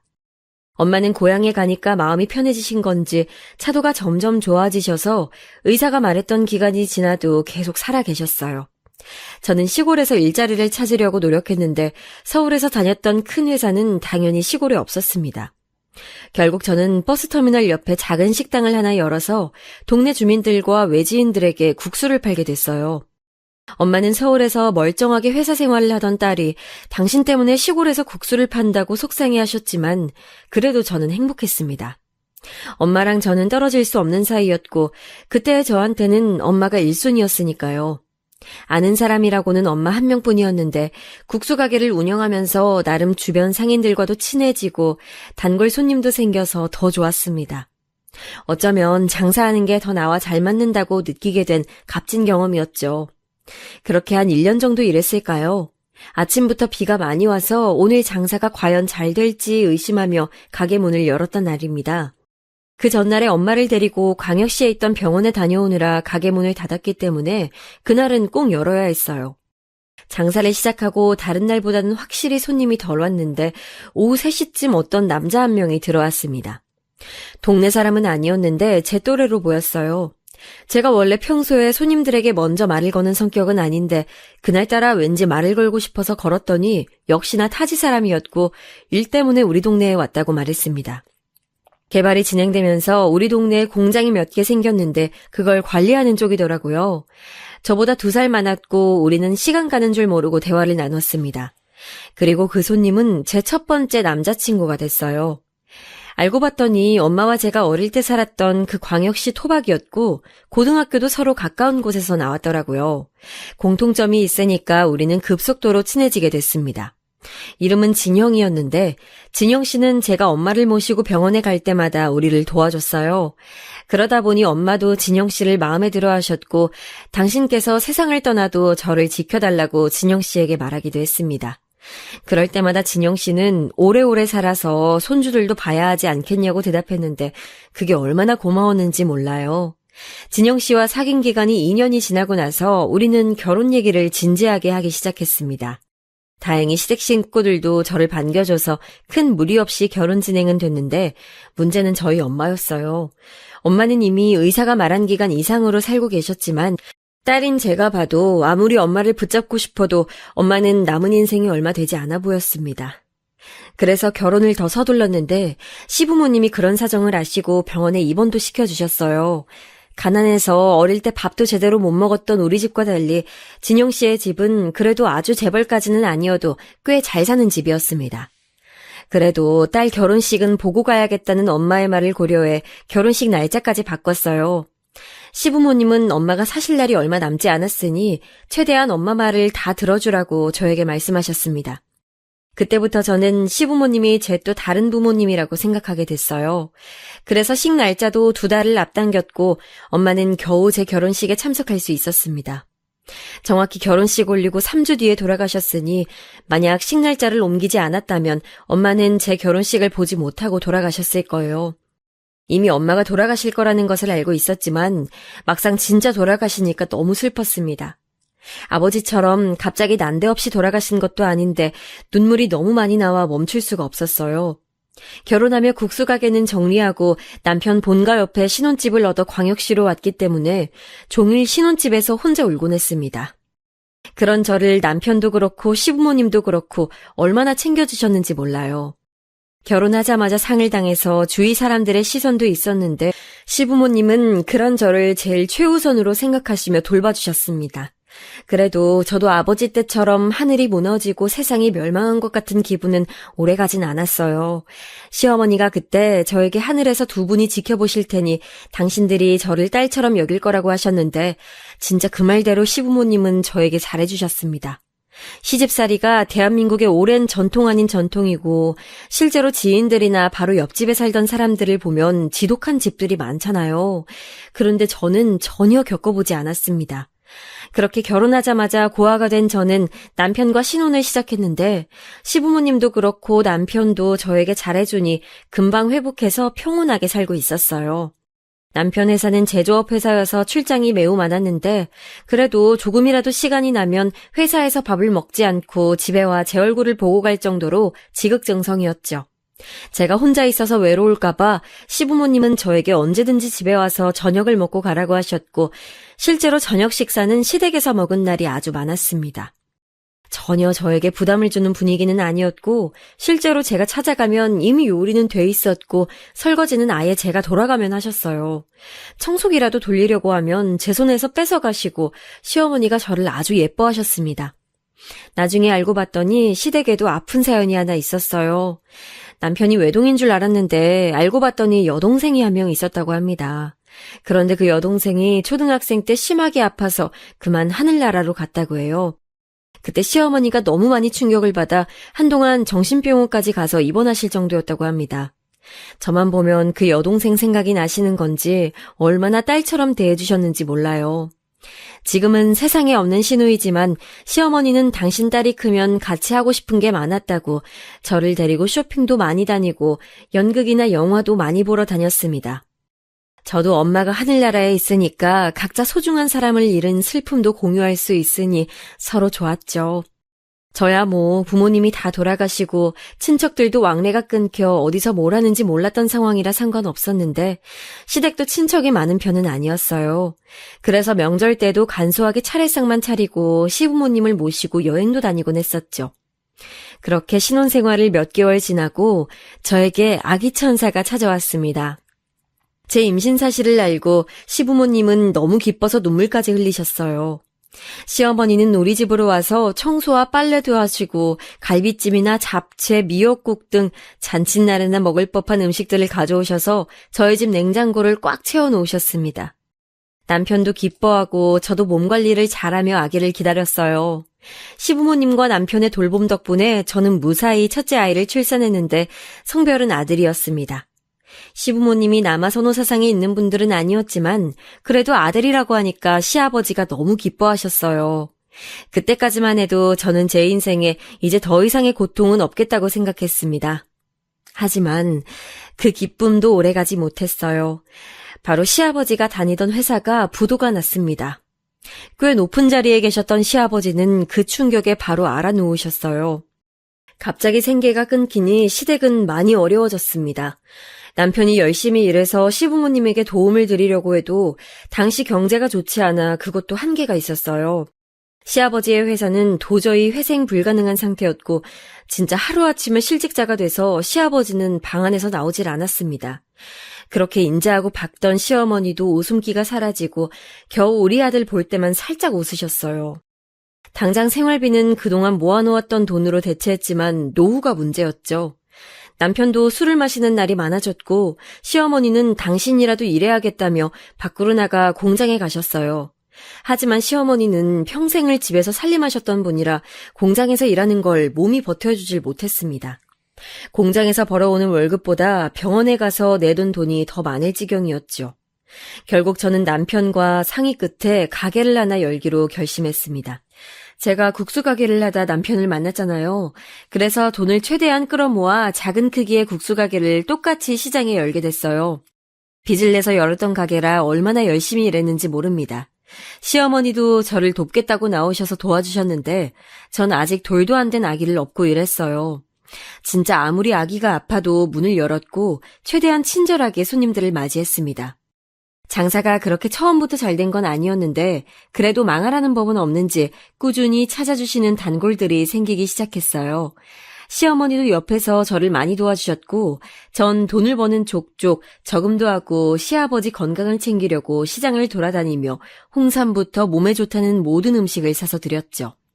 시아버지가 눈물을 보이며 당신들은 해준 것도 없는데 왜 이렇게 며느리가 지극정성이냐고 했는데 그 말에 울컥했던 것이 생생히 기억납니다. 해준 게 없다뇨, 어머님. 아버님은 제 부모님인데 그런 말 하지 마세요. 어머님도 저한테 미안하다고 그만하세요. 실제로 시어머니는 제 얼굴만 보면 미안하다고 하셨는데 가족이란 게 이럴 때 돕고 살아야 하는 거잖아요. 그래서 진짜 제가 당당하게 말할 수 있을 정도로 전 열심히 일했습니다. 그렇게 몇 년이 지나니까 단골도 많아지고 가게 서정도 나아져서 직원까지 두고 일할 정도로 장사가 잘 되기 시작했어요. 시부모님께 용돈도 드리고 남편과 같이 우리 아들도 열심히 키웠습니다. 조금 그렇게 숨통이 트이니 시아버지도 정신 차리고 택시 운전이라도 해야겠다며 밖에 나가서 경제활동을 하시기 시작하셨습니다. 남편도 도박이나 발음 같은 문제를 전혀 일으키지 않았고 성실하게 돈을 잘 벌어왔어요. 그런 평화로운 시기가 오니까 저도 마음이 편해졌는지 바로 둘째 아이가 생기게 됐습니다. 제가 둘째를 임신했다고 하니 시부모님은 크게 기뻐하셨어요. 그러면서 제 건강이 염려된다고 가게에 적당히 나오라고 하셨는데 그래도 제 가게니까 전 임신한 몸으로 가게에 나갔습니다. 아니 사장님, 임신했는데 무리하는 거 아닌가? 적당히 해요. 내가 적당히 하면 국수 못 먹잖아요. 그래도 괜찮아요? 아! 그러네. 아이고. 손님들과 농담도 주고받으며 열심히 무거운 몸으로 일했어요. 시아버지는 그런 저를 보고 안쓰럽다고 택시를 타고 출퇴근을 시켜주셨습니다. 고작 왕복 20분 거리의 짧은 거리였는데도 기어코 본인이 데려다 주신다고 하니 거절하지 않았어요. 그리고 둘째를 무사히 낳게 됐는데 전 아이들에게 고마운 것이 임신했을 때 전혀 입덧이 없었다는 거예요. 첫째도 둘째도 몸에 무리가 크게 가지 않았고 병원에 갈 때마다 산모도 아이도 매우 건강하다는 말을 해주셨습니다. 출산할 때도 둘은 멀쩡하게 자연분만으로 태어났는데 아주 사소한 문제도 없었어요. 특히 둘째는 첫째보다 더 입덧이나 임신 때 걱정할 요소가 전혀 없었습니다. 둘째는 딸이었는데 그 소식을 듣고 시어머니가 누구보다 기뻐하셨어요. 아마 죽은 시누이가 생각나서 그랬던 것 같습니다. 전 가게를 하니까 시어머니와 시아버지가 우리 아이들을 많이 봐주셨어요. 지금 생각해도 참 감사한 부분인데 시아버지는 아들을 택시에 태워 같이 다니기도 하셨습니다. 딸은 너무 어리니 제 등에 붙어 있었는데 아들이 그걸 보며 되게 슬퍼했거든요. 그걸 눈치채시고 바로 아들을 데리고 같이 다녔는데 아들은 그 기억이 참 좋았다고 합니다. 가끔은 손님도 태우지 않고 둘이 근교에 가서 낚시도 하고 오곤 했거든요. 이렇게 좋은 시부모님이 있으니 저도 가게에서 얼마나 열심히 일했는지 몰라요. 고난이 있어도 가족끼리 뭉치면 끄떡 없다는 것을 깨닫게 된 계기가 되기도 했습니다. 하지만 그 행복도 잠시 깨지게 됐는데 바로 시아버지가 사고가 나셨어요. 손님을 태우고 가다 트럭하고 부딪혀서 중환자실에 입원하게 되셨는데 그 소식을 듣고 얼마나 놀랐는지 모릅니다. 그때 저는 가게에서 시어머니와 아이들과 같이 있었는데 전화를 받고 바로 가게 문을 닫고 병원으로 달려갔어요. 천만다행으로 우리 아버지가 그랬던 것처럼 바로 즉사하신 것은 아니었고 아직 숨은 끊어지지 않았다고 했지만 상태가 워낙 심각해서 큰 수술만 4번을 했습니다. 남편은 일해야 하니까 시어머니와 제가 돌아가며 시아버지를 지켰는데 병원비가 말도 못할 정도였어요. 나중에 의사가 수술 비용을 말할 때는 시어머니가 제 손을 꼭 잡고 이렇게 말씀하셨습니다. 그냥 보내주자. 그동안 아들 부부한테 받은 게 많아 더 부탁하는 것도 염치가 없어. 이미 3번의 수술을 한 상태였고 마지막 남은 희망으로 수술하려 했는데 시어머니는 엉엉 우시며 하지 말자고 하셨어요. 그래도 남편과 저는 끝까지 최선을 다해야 후회가 없다고 시어머니를 설득하고 은행에 가서 대출을 받아 수술비를 냈습니다. 그때는 당연히 돈에 관한 생각을 했지만 그것보다 시아버지가 제발 하늘나라로 가지 않길 바랐어요. 저는 종교도 없는데 아이들을 데리고 교회에 가서 기도를 얼마나 했는지 모릅니다. 남편의 눈물도 그때 처음 봤는데 너무 절망적으로 수술이 그렇게 좋게 되지 않았습니다. 시아버진 돌아가시기 직전에 잠깐 정신이 들었는데 그때 저를 보고 미안하다고 하셨어요. 저도 참을 수가 없어 울면서 다 괜찮으니 제발 정신 차리라고 했는데 그 말을 끝으로 시아버지는 돌아가시게 됐습니다. 시아버지가 돌아가시고 저는 슬픔을 빨리 떨쳐내지 못했어요. 가게도 나가기가 싫어 문을 닫는 날도 많았고 아이들을 돌보는 것도 힘들어 어린이집에 돌도 안 된 둘째를 보내기도 했습니다. 왜 힘든 일은 한 번에 일어나는지 모르겠는데 남편의 회사가 그때 너무 휘청거려서 월급도 밀렸습니다. 당장 생활비가 없으니 가게에 나가야 했는데 그게 쉽지 않았어요. 다 놔버리고 싶었고 정신을 차릴 수가 없어 하루하루 술에 의존하며 살았는데 그때 제 곁을 지켜준 것이 바로 시어머니랍니다. 시어머니는 당신 남편이 돌아가신 거니 저보다 더 슬펐을 텐데 저도 그렇고 남편도 그렇고 둘이 너무 슬퍼하니까 본인이 더 힘을 내서 우리를 위로하셨어요. 제가 방치해 놓은 가게도 나가서 본인이 다 일하시고 우리 집에 와서 집안 살림도 도와주셨습니다. 그래서 저도 차차 정신 차려서 다시 가게에 나갈 수 있었어요. 시어머니는 저에게 남는 건 가족뿐이니 당신이 죽어도 우리끼리는 잘 살아야 한다고 이런 고통을 겪으면 더 단단해진다고 하셨습니다. 그 말에 정신 차리고 저도 가게를 열심히 나가기 시작했고 아이들 돌보는 것도 절대 소홀히 하지 않았어요. 남편과 긴 얘기 끝에 시어머니를 우리 집으로 모시고 왔고 시어머니와 시아버지가 살던 집은 처분했습니다. 시어머니는 우리에게 폐를 끼치기 싫다고 끝까지 거절했지만 남편과 제가 막무가내로 시어머니를 모셨어요. 나이가 드시니 거동이 점점 불편해지실 텐데 시어머니만큼은 빨리 보내고 싶지 않았습니다. 시어머니는 참 고마우신 분인데요. 제가 식당을 하니 집에 있는 엄마들처럼 아이들을 하나부터 10까지 챙겨주진 못했어요. 그래도 최선을 다한다고 하긴 했지만 어느 정도 한계가 있었죠. 그럴 때마다 시어머니는 저를 대신해 우리 아이들을 챙겨주셨습니다. 저한테 그러셨던 것처럼 아이들에게도 지극정성으로 대해주시니 우리 아이들도 할머니를 참 좋아했어요. 5명이 같이 여행도 다니고 아주 행복하게 살게 됐죠. 우리 아이들 얘기를 하자면 특히 첫째 아들이 진짜 순둥이라 어릴 때부터 제가 등에 업고 일하면 울지도 않고 가만히 있어서 손님들이 인형이냐고 물어볼 정도였어요. 원체 순하게 태어난 아들은 딸이 장난감을 뺐거나 그래도 울지 않고 오히려 더 가지고 놀라고 하고 유치원에 가서도 누가 괴롭히면 그대로 괴롭힘을 당하는 아이였습니다. 답답한 마음에 너도 맞으면 때리라고 해도 들은 척도 하지 않고 오히려 저한테 때리면 친구가 아프니까 그런 소리 하지 말라고 하더라고요. 시어머니에게 말하면 남편이 어릴 때 그랬다던데 이래서 부전자전 소리가 있는 것 같습니다. 아들은 원래 조용하고 말수가 별로 없어서 오죽하면 제가 어릴 때 걱정이 되어 병원까지 데리고 갔을 정도예요. 병원에서는 아들이 발달 과정이 느린 것도 아니고 그냥 때가 되면 알아서 걷고 말하고 할 테니 걱정하지 말라고 했는데 전 걱정이 이만저만이 아니었습니다. 특히 그 걱정은 유치원 때가 제일 심했어요. 아들은 숫기도 없고 소심한 편이라 항상 친구들에게 맞고 돌아왔거든요. 그래서 남편과 저는 일부러 운동학원에 보내기도 했는데 소심한 성격은 고칠 수가 없었습니다. 학교에 가서 적응하지 못할까봐 걱정을 많이 했는데 정말 다행히도 아들이 공부를 잘했어요.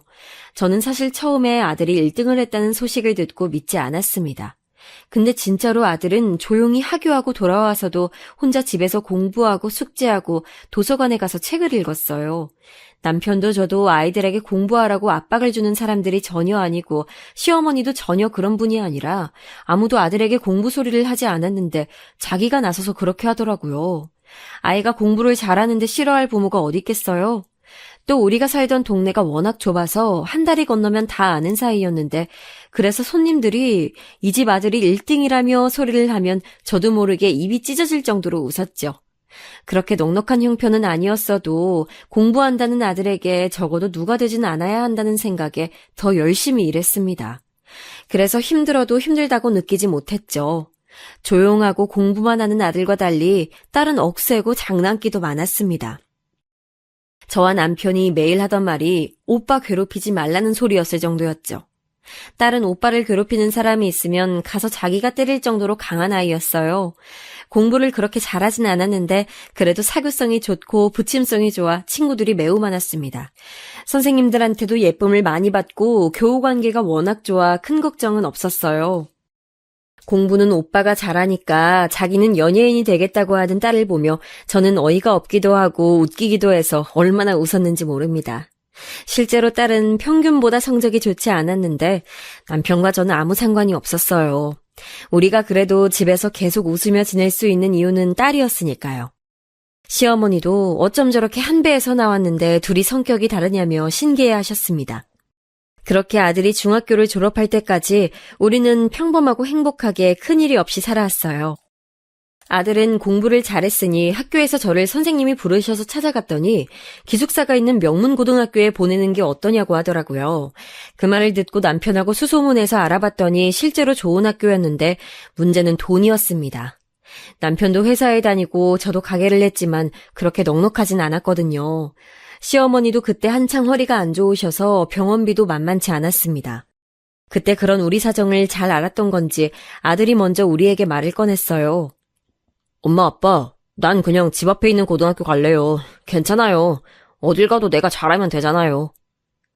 전 아니라고 엄마랑 아빠가 돈을 더 벌어서 학교 다닐 수 있게 한다고 했는데 아들은 확고하게 말했습니다. 그리고 실제로 바로 집 앞에 있는 일반 고등학교로 진학했어요. 그런 아들을 보며 너무 미안해서 혼자 새벽에 엉엉 울기도 했습니다. 그리고 저는 미안함과 죄책감에 더 열심히 일했고 남편도 회사에서 임원까지 올라갈 정도로 일했어요. 그리고 딸이 중학교를 졸업할 때쯤 남편은 회사를 나와 사업을 하게 됐는데 정말 너무 다행히 사업이 잘 됐습니다. 남편과 제가 예상한 것보다 잘 돼서 얼마나 놀랐는지 몰라요. 시어머니는 그게 다 우리가 그동안 고생한 덕이라고 하셨는데 남편은 회사 다닐 때보다 돈을 더 벌었습니다. 사업을 하면 망하는 경우도 수도 없이 많으니 경계했는데 다행히 일이 잘 풀렸어요. 우리 부부가 여유가 생기니 가장 먼저 하고 싶었던 것은 바로 아들에 대한 투자였습니다. 남편도 저도 아들이 명문고등학교에 가지 못했던 것이 너무 미안해서 남편이 돈을 많이 벌었던 이후로 아들에게 투자를 많이 하게 됐어요. 착한 아들은 그러지 않아도 된다고 했지만 실제로 아들은 우리가 평범하게 살아 넉넉하게 교육에 투자해주진 못해도 알아서 공부해서 상위권을 유지하고 있었습니다. 남편과 저는 명문대학생을 불러 아들 과외로 붙여줬고 맛있는 것도 사주고 열심히 도와줬어요. 결국 아들은 서울에 있는 명문 사립대학교에 입학할 수 있었습니다. 입학식 때 시어머니와 같이 올라갔는데 저는 몇십 년 만에 서울을 보고 감격해서 눈물이 나왔어요.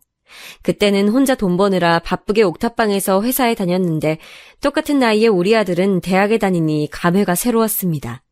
고생하지 말라고 집도 좋은 곳에 얻어주고 용돈도 꾸준히 보냈는데 아들은 본인이 과외를 하며 용돈을 벌고 있으니 돈을 주지 말라고 하더라고요.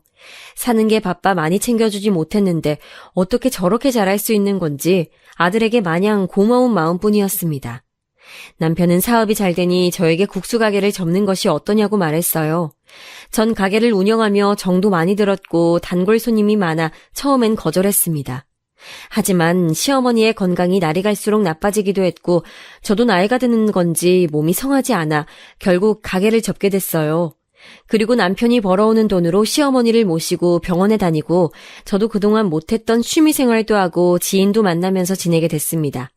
그렇게 딸도 고등학교를 졸업했는데 공부를 잘하진 않았던 터라 우리 지역에 있던 국립대학교에 입학하게 됐어요. 그래도 대학에 가는 게 대단하다고 남편과 저는 기뻐했습니다. 딸도 대학에 입학하고 자식들이 나가서 사니까 확실히 조금 허하긴 했는데 그럴 때마다 남편과 시어머니에게 의지를 많이 했어요. 그런데 시어머니가 어디 큰 병에 있는 건 아닌데 기력이 날이 갈수록 약해지기 시작하셨습니다. 시어머니는 그러면서 저희 엄마가 예전에 둘이 살았던 시골로 가고 싶어 하셨어요. 거기가 공기가 좋고 한적하니까요. 그래서 남편과 상의 끝에 저는 시어머니와 둘이 시골로 가게 됐습니다. 어차피 먼 거리도 아니었고 저도 운전을 할 수 있으니 20분 걸리는 시골과 광역시에 있는 집을 번갈아 살게 됐죠. 확실히 시골로 거처를 옮기고 시어머니는 예전보다 건강을 회복하셨어요. 그런 저에게 남편은 고맙다고 했는데 전 시어머니가 저에게 얼마나 잘해주셨는지 아니까 저절로 나온 마음이었습니다. 그리고 그렇게 몇 년 지나고 아들이 결혼하겠다고 여자를 데려오게 됐어요. 앞서 말했듯 시부모님이 저를 너무 잘 챙겨주셔서 저도 며느리가 들어오면 잘해줘야지 생각하고 있었습니다. 그래서 상대적으로 잘 사는 저희 집이 결혼식장 비용도 내주고 신혼집도 서울에 있는 아파트를 마련해줬어요.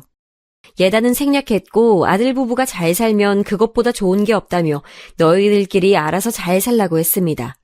며느리가 내려올 때마다 용돈도 아들 몰래 챙겨주고 시어머니가 저한테 해줬던 것처럼 지극정성으로 대했어요. 며느리는 결혼하고 몇 달 뒤에 바로 임신했는데 그걸 알고 병원비를 포함해서 용돈도 많이 줬습니다. 아이를 낳고 요즘은 조리원이라는 것도 있는데 조리원 비용도 다 내줬죠. 백화점에 데려가서 아이들 용품을 포함해 며느리가 입을 옷과 가방도 얼마나 많이 샀는지 몰라요. 남편과 제가 그렇게 아들 부부에게 잘해줬던 건 우리가 물리적으로 떨어져 있어도 가족이란 건 서로 돕고 사는 거잖아요. 실제로 저는 결혼하고 가족의 의미를 잘 알게 됐던 사람이라 더 그랬습니다. 며느리는 저와 똑같이 남매를 낳았는데 아들이 바빠 잘 내려오지 못해서 많이 볼 순 없어도 가끔 보면 얼마나 사랑스러웠는지 모릅니다. 시어머니도 우리 아들이 아이들을 데려오면 기력이 없어 누워 계시다가도 일어나서 웃으면서 반기셨어요.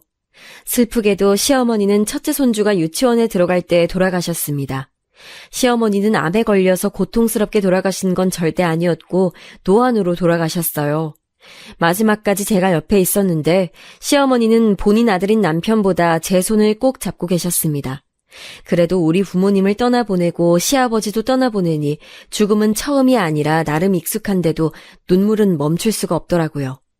아무리 먼저 보낸 분들이 있어도 시어머니와 정들었던 마음이 너무 커서 주체할 수가 없었죠.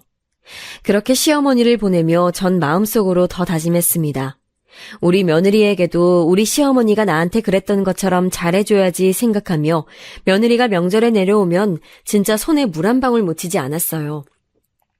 올 때마다 용돈을 오히려 줬고 고생한다며 말했습니다. 손주들이 보고 싶어도 보고 싶다고 말하면 부담이 될까봐 자주 연락하지도 않았어요. 심지어 저는 며느리가 작은 카페를 열고 싶다고 해서 남편과 가게까지 열어주기도 했어요.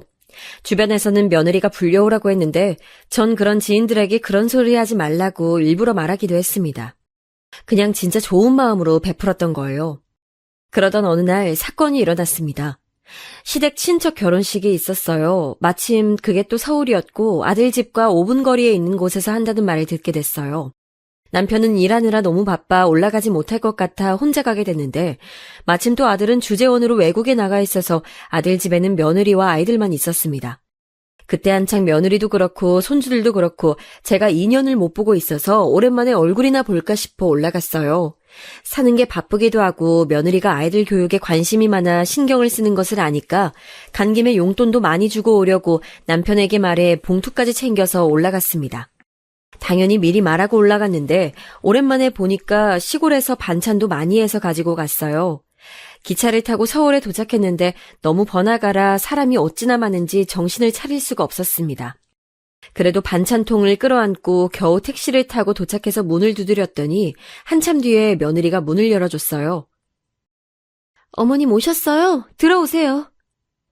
들어갔더니 손주들이 거실에 있는 아주 큰 테이블에서 공부하고 있더라고요. 오랜만에 보니까 너무 반가워서 용돈도 주고 챙겨온 간식도 주려고 했는데 며느리가 아이들 학원에 가야 한다고 바로 데리고 나가더라고요. 다녀오라고 하고 혼자 또 냉장고에 반찬을 넣고 겨우 한숨 돌리니 며느리가 집에 들어왔습니다. 아이들이 집에 올 시간에 맞춰 둘이 열심히 저녁 준비를 하고 있는데 며느리가 예전과 반응이 달랐어요. 예전엔 그래도 제가 말을 걸면 대답도 잘해줬는데 이젠 냉랭하더라고요. 속으로 아들이 주재원으로 나가 있어서 외로워서 그런가 생각이 들었습니다. 그래도 오랜만에 본 며느리와 손주들이 반가워서 내색하지 않았고 아이들이 집에 오고 같이 저녁을 먹었어요. 그리고 하룻밤만 자고 가기로 이미 말이 되어 있어서 어디서 자냐고 물어봤더니 저는 믿을 수 없는 말을 들었습니다. 어머님, 진짜 저희 집에서 자려고요? 애들 공부 방해돼요. 나가세요. 아유, 그렇다고 진짜 잠을 자려고 하시면 어떡해요?